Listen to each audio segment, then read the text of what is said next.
What is up, awesome people of the internet? Y'all, we got some big games to get into in today's episode from this past weekend. So let's get started with the upsets.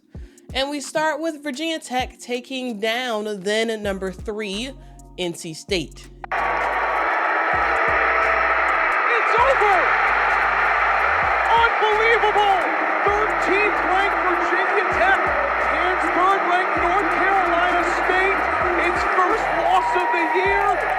Yeah! And y'all, what a game this was. This was a sold out home crowd game at Virginia Tech. And this was their first ever regular season sellout, might I add. So shout out to the Hokies for selling out the place. And then also shout out to them for putting on a show, y'all. And this game really was an instance of just keep fighting for Virginia Tech. Because they didn't even have the lead, basically, for the entire game. This game was close throughout the entire thing, with NC State, keeping the lead. However, in the last 2 minutes of the fourth quarter, the Hokies got their first lead of the game. And they hung on, kept fighting. And of course, the Hokies, they're led by 2 players, Elizabeth Kitley and Georgia Amore, who combined to score 48 points in this game. So this was 48 of Virginia Tech's total 63 points. So that's just a wild stat. The 2 players on your team basically scored all the points. But it was Kitley's layup on an inbound pass that secured the win for Virginia Tech. So very, very good game, very scrappy game for Virginia Tech to get out that dub. Now on to NC State. Now you can kind of just sum up this game as one word: rough. Very rough, because they had to play without their starting center, River Baldwin, who was out with an ankle injury today. And it led to, NC State getting destroyed in the paint by Kitley. Had River Baldwin been in the game, maybe the situation would be different. But, you have to show up when you need to show up, regardless of who is on the court. And for NC State, they just didn't have enough. Also, their best player on their team, Sanaya Rivers, had a really rough game as well. She only had 12 points in this game and had a bad shooting tonight, only going 5 of 15. So, shout out to Virginia Tech for getting out this dub and really just starting the day off really well with some competitive ACC play. The resiliency that showed. We didn't play our best basketball throughout. I thought we just didn't capitalize on some shots. It's like we were rimming out and they were making theirs, and we dug ourselves a hole, but we continued to fight. Georgia had a couple shots that I just don't know how they didn't go down, and for some people it can rattle them, but she really stepped up and pulled us through at the end. But phenomenal game. The crowd was unbelievable. Sellout crowd during break is unbelievable, and I said it a lot. That crowd can make a good team great, and we needed every bit of them tonight. And when they announced the sellout, I don't know, maybe it gave us a little boost. Yeah, gave us a little boost, and they dug in a little bit harder, and then they fed off the energy of the crowd. But great win for us. We're going to enjoy it, hard fought, and get ready next week for Miami. This is what conference play is all about. Hard fought games that lead to upsets. And this segues really nicely into the second big ACC upset of the week. North Carolina defeating Notre Dame 61-57. Now, this game, going into it, I thought that Notre Dame had it. And the Tar Heels surprised me. They had something to say about it. And they got a road win, might I add. Like, this was on the road. This was not in North Carolina. So in enemy territory, North Carolina was able to get the dub. And the thing that I really want to call out about North Carolina is the fact that they got the W despite Deja Kelly having a bad game. Now, North Carolina is a team that typically lives and dies by Deja. So it was really great to see other players on their team step up. Most importantly, the sophomore 5'10" guard, India Navarre, who came off the bench and balled out, y'all, logging 16 points and 5 assists. Now, if you are in Notre Dame, I would say the silver lining in this game is the fact that Sonia Citron is back and healthy. She played 38 minutes in her return back to the court from injury and scored a game-high 18 points and 7 rebounds. Now, from the ACC to the Pac-12 for another upset as Arizona took down Utah 71-70. Yep, that is right. Arizona got the dub against Alyssa Peely's Utes. But as I always say, anyone can get one. So while Arizona is 10-5 on the season, if you're just looking at their record, you're probably like, well, they're probably not that good this season. However, y'all, this is the same Arizona team that narrowly just lost to Colorado 75-74. Arizona means business, especially when it comes to Pac-12 conference play. And I, for one, just think it's amazing. And once again, just shows you how great the Pac-12 is and how much they really are must-see TV. And the game really hinged upon a bad inbounds pass at the end of the game to Alyssa Peely that took her away from the basket, and that was the end of the game. So huge shout out to Adia Barnes and the Arizona Wildcats for pulling off this upset. This win gives Arizona their first top 25 win of the season. I'm just so proud of them and their fight and their hustle. We made so many mistakes and we did a lot, but we played hard and we got 50-50 balls and stuff made up for where we made up for some deficiencies. And keep in mind, we did all of this with Esmeri fouling out and Brea playing with foul trouble the whole game. So I just am happy that we found a way. And just, I think it would be a lot harder, in my opinion, to get these. We have the next four games on the road. So, in my opinion, not winning one of these, it's hard to win any of those games. Because as a young team, you'll get so down. Because you just start the Pac-12, you get swept. I think that would be a really hard situation to go on the road and steal games. Because on the road, it's going to be hard, period, to win.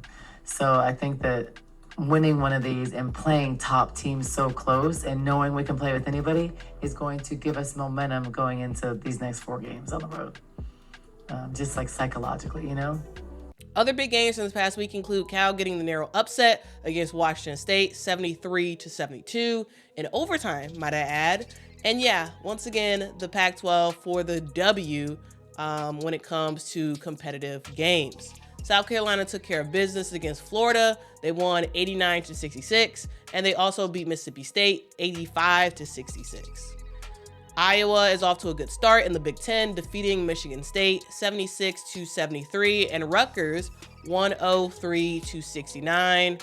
And also, Caitlin Clark keeps doing Caitlin Clark thing. She got her 14th triple-double in the Rutgers game. And also, Iowa did honor legendary coach C. Vivian Stringer at that game as well. USC had a pretty close game, couple pretty close games. They defeated Oregon State 56-54, and they handled their business against Oregon 68-54. Now that Oregon State game was Oregon State's first loss of the season, so very good game for USC to get that dub against their conference foes. Tennessee is continuing their winning streak, defeating conference foes Auburn 75-67 and Kentucky 87-69. In other SEC play, LSU defeated Ole Miss in a game that I would argue was way closer than the actual result shows. They won 84-73. And I do want to just call out a particular quote that Coach Yo made after the game. Let me know what you all think about it in the comments. It was the moment. It was the crowd. It was the oohs and ahs. See, when you play LSU, they call it the show. Like, it's really a show. Like, Coach Mulkey is a show. You know, their players are public figures. You know, one of their players makes $1 million. 2 of them, you know? So, like, that's what they do. And so our team got caught up into the show. You know, they got crossed over, the crowd go, ooh, and they're embarrassed. What? Like, this is basketball. Recover and block her, you know? And so we got caught up in that, and it got the best of us. And I needed 15 minutes to fix that halftime. Stanford defeated Washington 71-59, which now that win puts Tara Vanderveer at 1,200 wins as a coach. She is only 3 wins away from breaking Duke's former coach, Coach K's overall college record, which would be huge. And this would be for men and women. This would put Tara Vanderveer as the winningest college coach of all time. So let the Tara watch begin. Tara Vanderveer, congratulations, win number 1,200. 1,200. Yeah, that's a big number. Only one other person's ever won that many games.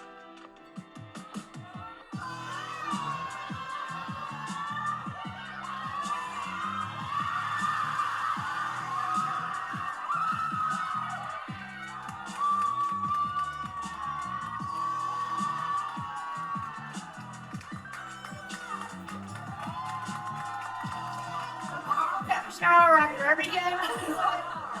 This is I think a great homestand for us. You guys have got to take the show on the road. Our team is like an orchestra. I've said this to people before, but it's going to be different solos every night. Everyone. Here in the Bay, watching her coach for a while now, just how special is that milestone and her eminent kind of record that she's chasing down with Coach K? Absolutely amazing. She's a legend, icon. What that program means for women's basketball, what it means for basketball in general. It's cool to have a family member that's, I got to see it up close and personal more than I did before with Cam there. So, been to games, talked to her, got to know her a little bit. She's a hoop head. Like Cam was talking about how much film she watches and how hard she works, even with all that success that she's had and the amount of wins. So pretty amazing milestone.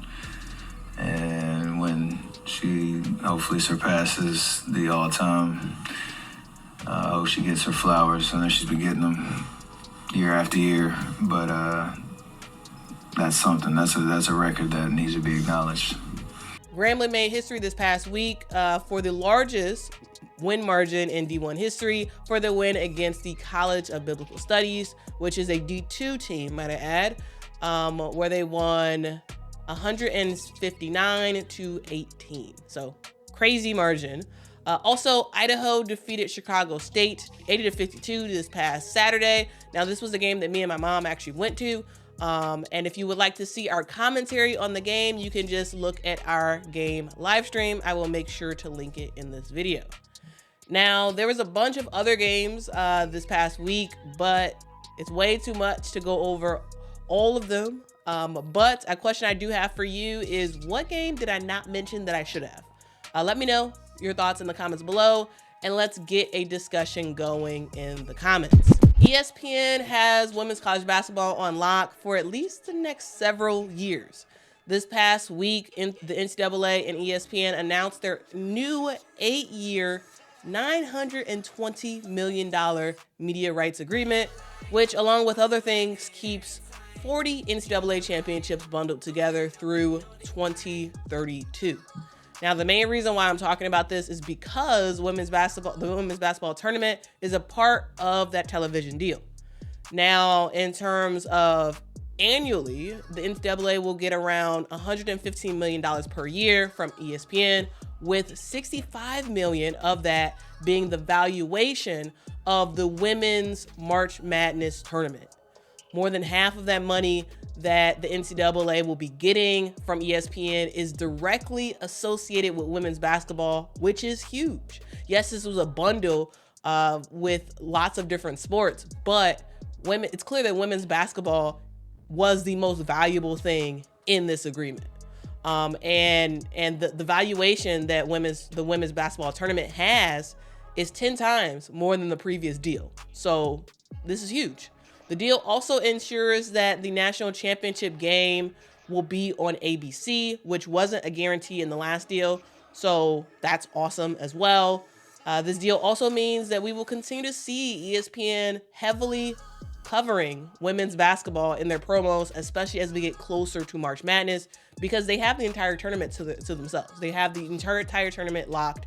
And as we see right now with ESPN trying to build narratives around certain players, like that's something that'll continue to happen as we get into late February into March for the NCAA tournament, because ESPN wants to drive as many eyeballs to that as possible, because they have an exclusive lock on the NCAA tournament for women's basketball.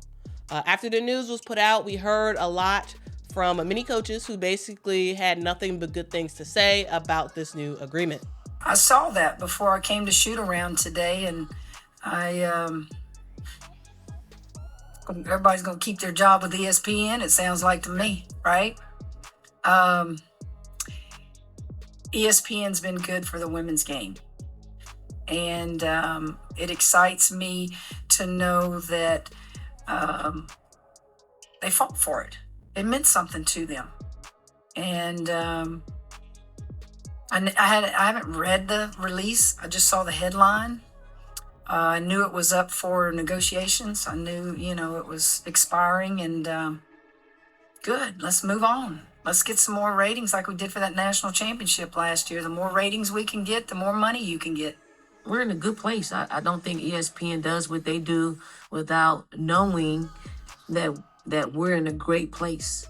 And, a lot of that conversation was surrounded around women's basketball when it came to, all the championships. I mean, are you happy as the coach and as the head of the WBCA that they got this deal for $65 million? Women's hoops. And there's an element of happiness for sure that it's showing great progress. It's a whole lot better than the valued assessment was yesterday, and so the fact that we're not only it's $65 million, and it's probably 100%, it's 800% more than what it was, previously assumed, over in its totality, shows that the work that we're doing is paying off in a lot of ways. And so I think from the baseline, we are happy. I think I'm proud of the peers and those that came before us and those that are in it. Proud of the student athletes. Happy with ESPN for stepping up. Do I think could it have been evaluated higher? Could it have been a shorter contract to continue to keep your market value? I don't. Luckily, I have my own problems to deal with. I don't get paid to make those hard decisions. But I think overall, on the surface level, there's a lot to be proud of. Now, here's the thing about this deal. On the positive side, it helps to show the value of the women's college game with $65 million each year just for the women's basketball tournament. Again, that is huge, and it just shows the growth of the game. So, just as NCAA is getting a bigger cut, it's likely that we will start to see changes around how conferences and programs get paid on the women's side. For example, last year for the men's March Madness, the SEC alone received around $34 million for the men's teams, even though none of their men's teams actually made the Elite Eight. So that was $34 million just for being in the tournament and having a certain amount of teams in the tournament, regardless of them not making it that far. For the women, on the women's side, conferences, on the other hand, get nothing. They don't get anything for their programs making it far in the tournament. The biggest thing is that Charlie is very open, Charlie Baker, that is, has said publicly he's ready to explore unit distribution. And I know you guys all are responsible for writing about that so that make sure people understand how important that is. But to be rewarded for postseason success financially encourages your campus to invest more in the sport. And so it's just I'm really lucky I'm at a place that's invested in women's basketball. Obviously, you can see all the banners and the facility that's invested in women's basketball for a long time, but not a lot of coaches can say that. And so the fact that there's now an increased attention and motivation at the very highest level to talk about unit distribution, I think even 5 years ago, no one thought that would be a reality. So the investment that is proven is really exciting. Yeah, we need it. We need that to happen. Like we need that to happen. I know they're exploring it. We need that part of it to happen. Not just for women's basketball, meaning we need it for women's basketball, but we need it on our campuses because that's what's happening on the guys' side. We need that to happen, and then I do think you'll start seeing administrators realize that we are revenue producing sport. That's one of the things that's holding us back. Yes, we need the television deal. Yes, we need to be on TV, and we need to keep bringing exposure to our sport. But we're in a good place. So all in all, I think this is a good thing. Though I will have to say, I do wonder if there could have been more competition if the NCAA actually separated the women's March Madness tournament from the other 39 things that it was sort of bundled with. If the March Madness tournament was sold separately as its own thing, I wonder, could you have seen a battle between Turner and ESPN for the rights for women's college basketball? We will never know now because the deal is done, and it won't be up until 2032. So that's the details, guys. Let me know your thoughts in the comments below. Do you think that this was a good deal for women's college basketball? Also, what do you think this means for just the way that ESPN covers women's college basketball going forward? They for sure have a vested financial interest in ensuring that they can get as many eyeballs as possible on women's college basketball. Let me know your thoughts on this deal and what this means in the comments below. In WNBA news, the LA Sparks have announced a new general manager, and her name is Reagan Peebly. Reagan is a former WNBA player who was drafted by the Utah Stars in 1997. She spent the last 21 years as a head coach on the college level, coaching for various schools such as Utah State, Fresno State, and TCU. Her combined college record as a coach is 283 wins and 268 losses. Her accolades include getting Fresno State to back-to-back conference championships, also getting them to the NCAA tournament, as well as getting TCU to 3 consecutive 22-plus win seasons. Now, if you're a Dallas Wings fan, you probably recognize Reagan because she served as the Wings TV analyst since 2016.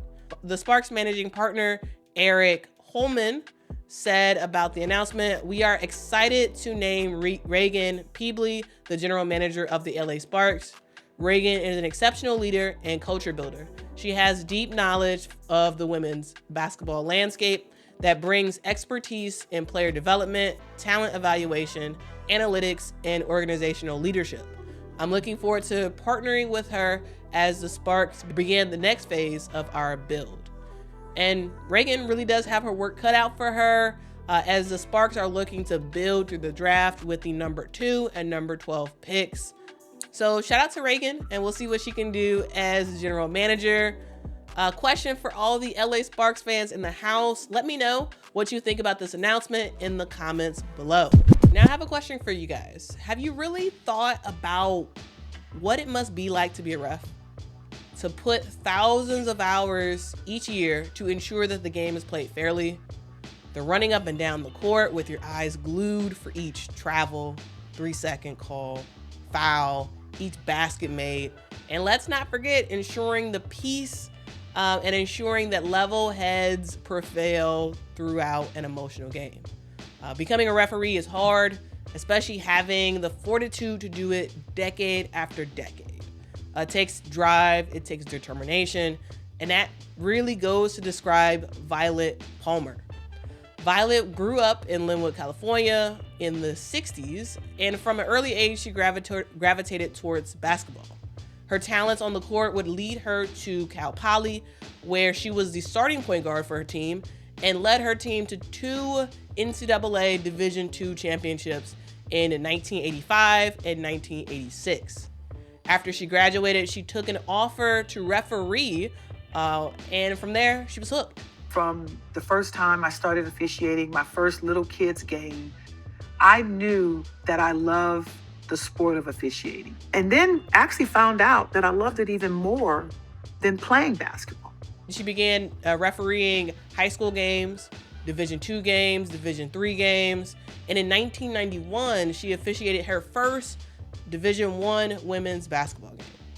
She would go on to officiate the NCAA's Women's Final Four from 1994 to 1997, and would be a key ref during the WNBA's inaugural season in 1997, even serving as the ref during the WNBA championship. So at this point, Violet has done just about everything there is to do when it comes to being a women's basketball referee. So the question was, what was next?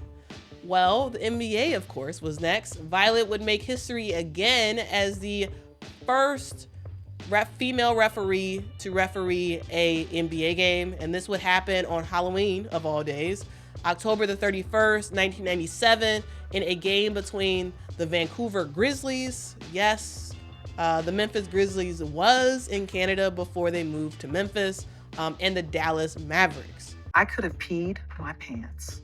I was scared out of my wits. I felt like the entire world was expecting me to fail.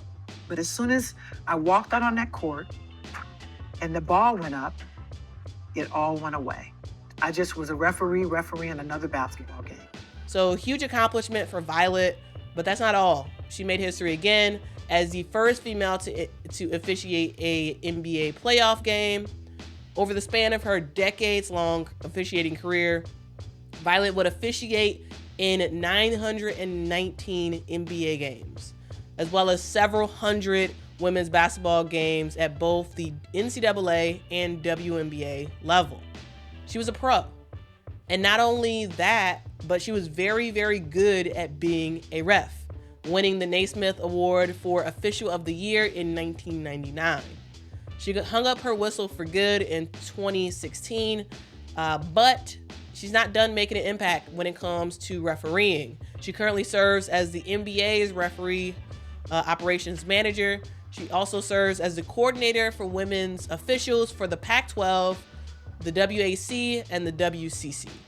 In her roles there, she is responsible for recruiting, assigning officials for women's college games. Last year, Violet was honored as the NASO Gold Whistle Award winner, which is an award that honors an individual or an organization that has made significant contributions to the betterment of officiating. On April the 27th, 2014, Violet will be inducted into the Women's Basketball Hall of Fame. So shout out to Violet Palmer for having an amazing career as a referee and positively impacting the game. Now, it should be pretty obvious why I'm highlighting Violet. One, because maybe like me, you actually remember seeing Violet on TV refereeing NBA games. Two, maybe most of the time, you probably only pay attention to referees when they do something wrong. And so I really wanted to highlight an amazing referee who is just still helping the next generation of officials do their thing and get better at their craft, because being an official is hard. And, you know, to have an official who's been there, done that at the highest level, helping to mentor and get the other, the younger generation of referees to that elite level, I think that's huge. And three, as y'all know, I personally am exploring becoming a referee. So I have a key focus on the profession of being an official. And because of that, I came across Violet and what she's been able to do in her career. And it's pretty awesome. So I just wanted to shout her out and talk about her, because I'm not sure if everyone knows about the lady who has broken down barriers when it comes to female referees in the NBA, and also what she's done for the women's game. You know, she, you know, as being a integral referee when it came to the first season of the WNBA. That's kind of cool. And so hopefully y'all learned something during this segment. If you did learn something, I would love if you can hit that like button. That would be super awesome, and that really helps the channel out. So thank you in advance for that. All right, now for your overseas update. And for this one, we take a look at the number 1 team in Europe right now, Fenerbahce from Turkey, who just clinched the Cup 2024 title in a narrowly fought overtime game against Kirkova. They won 79-76. Notable players for both teams include Kayla McBride and Natasha Howard for Fenerbahce, who scored 17 points and 15 points respectively in that game. Also, Marina Mabry, who scored 23 points for Kirkova. In other news, Tiara McCowan has joined Turkish team Galatasaray at the end of December. She previously played for Galatasaray last season. And if you remember, Tiara started off the WNBA offseason this year, or in 2023, playing in China. And her season in China is over, so now she has moved over to Turkish team Galatasaray. Other transactional news includes former UConn player Lou Lopez Sinisal, who left her team of Zabni BMO in the Czech League, and has joined Spanish team Jares. In other overseas news, former South Carolina Gamecock Destiny Henderson has been balling in Turkey for her team Antla. So far, she's averaging 18.8 points a game and 5.3 rebounds in the KBSL, as well as 20.5 points a game and 5.8 rebounds in Euro Cup. So those are your updates for overseas play. We will start to see programs going into their playoffs in early February. So that is your update, guys. I do want to say thank you so much for watching this video. I appreciate y'all for rocking out with me. If you haven't liked this video, I would like to ask that you please hit that like button. I make a weekly show every single Monday to just let y'all know what happened in the week that was when it came to women's basketball. So if you appreciate that, if you like that, let me know by hitting that like button. Also, if you have any comments about anything I talked about in this video, I would like to know what you guys think. Let me know your thoughts in the comments below. As always, I do appreciate y'all. If y'all have not subscribed to this channel, please subscribe. Yeah, thank y'all for rocking with me. We are 7,000 strong for this channel as subscribers, and y'all, I really do appreciate this. We're in a new year, and I'm looking to do bigger and better things for this channel. So lots more coverage, lots more in-depth coverage, interviews, more in-game commentary. So you have all of that to look forward to. So if you haven't gotten on the bandwagon and subscribed, please subscribe. All right, guys, as always, I thank you all so much. And until next time, guys, bye.